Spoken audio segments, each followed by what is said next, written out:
কত টাকা থাকলে কোরবানি বাধ্যতামূলক? কোরবানি আসলে অনেক ইমামদের মতে ওয়াজিব, সেটা বাধ্যতামূলকই বলা যায়। আবার অনেক ইমামদের মতে কোরবানি করা সুন্নাত। হানাফি মাযহাব অনুযায়ী কোরবানি করা ওয়াজিব। কাদের উপর ওয়াজিব? যাদের কাছে জাকাত ফরজ হওয়ার মতো সম্পদ আছে, সেটা 1 বছর যদি নাও হয়, সম্পদের বয়স যদি 1 বছর নাও হয়, জাকাত দেওয়ার জন্য 1 বছর বয়স হইতে হয় সম্পদের বয়স, কিন্তু কোরবানির জন্য 1 বছর বয়স হওয়া লাগে না। এটা হলো জাকাত এবং কোরবানির মধ্যে পার্থক্য। মূল সম্পদের পরিমাণ সমান।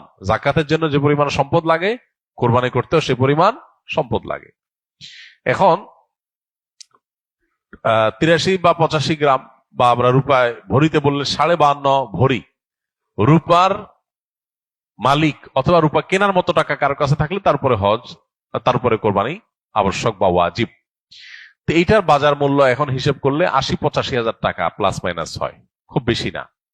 এই টাকা যদি কারোর কাছে থাকে ঋণ মুক্ত, তাহলে সেক্ষেত্রে তারপরে কোরবানি আবশ্যক, তারপরে কোরবানি করতে হবে।